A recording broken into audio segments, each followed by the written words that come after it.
Welcome to the debate. Today we're plunging into the most profound and challenging question facing human understanding. What happens to consciousness when the body fails?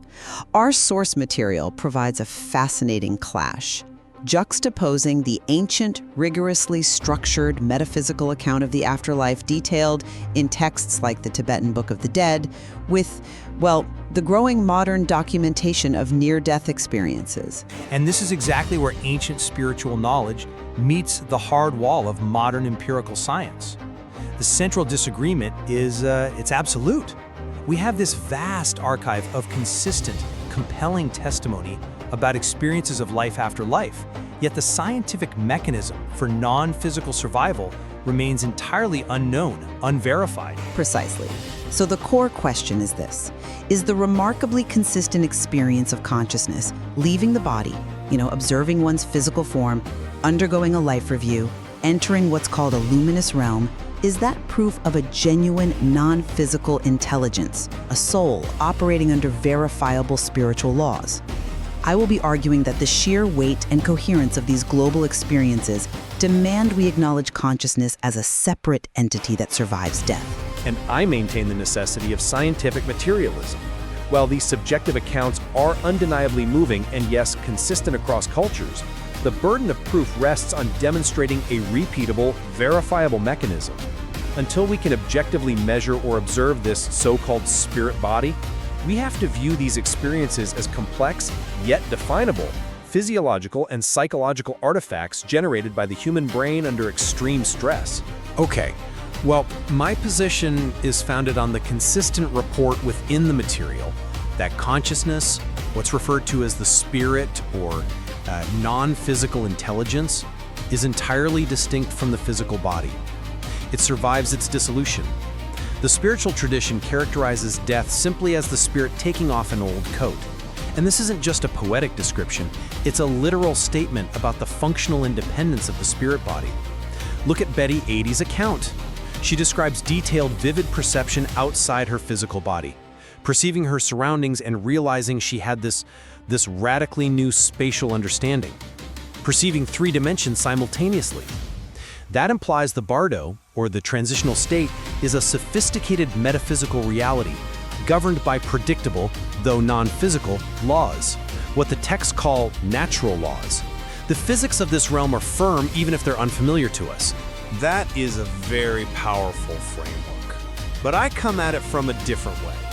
The sensations reported, the feeling of being light and serene, the overwhelming peace, this instantaneous surge of knowledge are, well, they're highly reproducible in laboratory settings that mimic the dying process.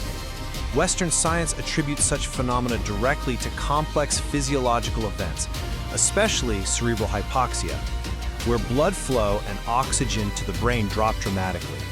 This triggers massive releases of neurotransmitters like endorphins, which can cause both euphoria and detailed, vivid, organized hallucinations. Dr. DeStrive's initial skepticism, cited in the material, is really the bedrock of this view, that intelligence is fundamentally a product of nerve cells. The mind is an emergent property of biology. So these experiences, however consistent, happen precisely when the brain is suffering massive trauma, like in Steve Buckley's case after the mine exploded. We have to insist that all experience originates from the dying brain. But if we accept that strict materialist argument that all of this is just a product of a malfunctioning, oxygen-deprived brain, we run into a problem, an insurmountable problem when confronted with objective perception. This is the point that, for me, demolishes the hallucination theory. I'm talking about the documented cases where individuals reported verifiable, accurate information that was physically inaccessible to their bodies. Take the detailed case of Harry Houghton, clinically deceased, yet she recounted specifics about 2 nurses watching a basketball game, naming the teams, the Lakers and the Celtics, and confirming the Lakers won. More critically, she accurately located a doctor's lost red car keys, which were on top of a tall medicine cabinet, completely out of sight. This was later verified. How can random neurological firings from a dying brain account for acquiring precise, objective information that the physical senses could not possibly have gathered? I'm just not convinced by dismissing these verified details as, isolated anecdotes. That's a remarkable piece of documentation, I'll grant you, but I think it misses the crucial point regarding mechanism. While the Houghton case provides a compelling correlation, the observation matched the fact. It remains an isolated correlation. It lacks scientific control. The materialist perspective demands an explanation of how this alleged non-physical consciousness got that information. Was there a spiritual sensory organ, a non-physical medium? We lack any measurable vibrational frequency or energy transfer that could transmit that data. The scientific method just can't accept anomalies like this as proof against the established neurological model without a reproducible mechanism. I mean, if consciousness can perceive reality independently, where's the boundary? Why are these verifications so rare? And look, a materialist can always introduce other possibilities, residual hearing maybe, or even subsequent suggestive influence. The integrity of that single piece of data, while compelling, isn't robust enough to overturn centuries of physiological evidence. The mechanism is detailed within the source text, though you're framing it in material terms where it operates under spiritual ones. If we pivot from just objective physical perception to the nature of the bardo itself, we see a sophisticated internal coherence that explains how reality functions without material constraints. We have to delve into the nature of the spiritual dimension, where physical space is no longer an obstacle, and the very fabric of reality it's instantaneously shaped by the power of thought. And this is where the theory loses me scientifically. Wait, just let me elaborate on the internal consistency. The material gives examples of instantaneous creation. The deceased Leibowitz recreating his former home simply by dwelling on the memory, or individuals manifesting landscapes based on desire. The key is that this realm isn't chaotic. It is subjected to objective, immutable universal laws, specifically the law of causality, or karma. Karma acts as the governing physics. It ensures that while your immediate thought can create a temporary castle, the long-term structure and quality of your experience is constrained entirely by the moral and ethical energy you accumulated during your life. I'm sorry, but I just don't buy that. That conceptual consistency. It seems to propose a fundamental contradiction. If thoughts can instantly manifest and alter objective forms, then the reality is inherently subjective. It's transient. How can a realm where mental intention creates and destroys structures still be subject to a shared, external, objective set of immutable laws? The laws of physics, as we know them, provide resistance. If there's no resistance, then what you're describing is a highly vivid, shared dream state, not an externally verifiable location. To claim that causality governs the foundation while thought governs the form sounds like an elegant theological solution to a scientific inconsistency. It's a framework of spiritual physics. The law of causality dictates the potential, the trajectory. It sets the density of the reality you enter. Your thoughts, driven by your attachments, they fill in the details.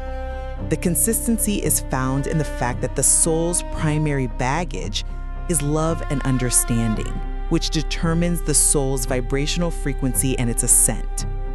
This is why the material emphasizes that everything that matters in the bardo is internal. If you're focused on material attachment, you instantly create a dark, restrictive environment. If you're focused on compassion, you gravitate toward the luminous realm. The consistency is in the moral consequence. That is the ultimate objective law of that universe. That's a compelling ethical argument, but ethically driven models do not equal objectively measurable realities. A scientist examining this would conclude that the brain, facing extinction, triggers a powerful, evolutionarily beneficial mechanism designed to synthesize comfort and order, a life review, an overwhelming feeling of love. It's a chemical comfort mechanism, not evidence of a transition to a karmically constrained universe. We still lack the tools to measure the density of that spiritual thought or the mechanism of karma. And this divergence between thought-created reality and the limits of material science is the heart of the matter. So we invite listeners to really consider this split. Does the systematic organization of the Bardo model however metaphysical, offer a more complete explanation for the patterns we see in NDEs, or is it all just fragmented, inconsistent data from a dying brain? Let us know which perspective you find most persuasive in the comments below. Yeah, and let us know if you think the consistency of these reports points toward a shared objective spiritual physics or just a shared neurological vulnerability. Moving to our final point, the source material offers a really strong critique of modern medical intervention at the end of life. This brings the theoretical clash into stark, practical relief.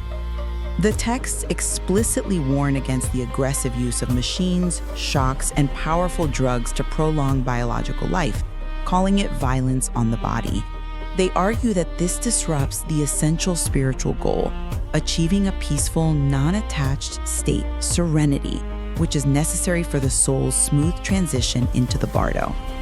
Sincere, quiet prayer is seen as the most powerful aid, creating positive spiritual vibrations. I recognize the immense ethical weight of peaceful dying, which is acknowledged in the West, particularly by figures like Kubler-Ross. But modern medical training is fundamentally based on a measurable mandate. Clinical duty is to preserve life functions, heart rhythm, blood pressure, oxygen saturation, using all means available. When electricity or drugs are used, the duty is to achieve physical recovery. Aggressive intervention is a consequence of training designed to maximize quantifiable physical existence. This is the core disagreement. The spiritual guidance, advising the dying to avoid attachment, to focus on positive memories, that's focused purely on mental comfort. But that clinical duty causes demonstrable harm, at least from the spiritual perspective. When the spirit is attempting to detach, a violent shock, like from a defibrillator, brutally drags the consciousness back. It forces it back into that old coat. It's described as a catastrophic disruption, forcing the soul to struggle against the natural movement toward resolution.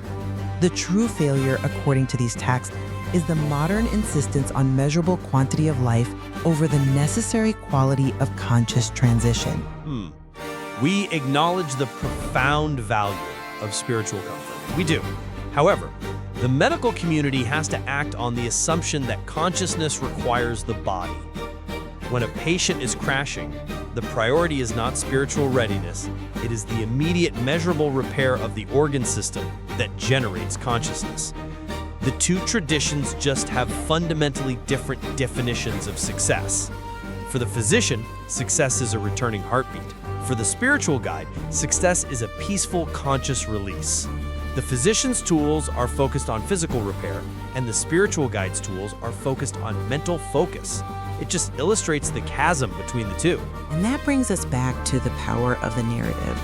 Do these profound, consistent stories, like Joe being instantly cured of the drowning sensation simply by accepting his new spiritual body, or the systematic details of a luminous realm filled with transcendent knowledge, do they reflect an independent, spiritually organized reality? Or are they purely the brain's final, complex attempt to synthesize meaning and order as its function ceases, creating a rationalization for its own demise?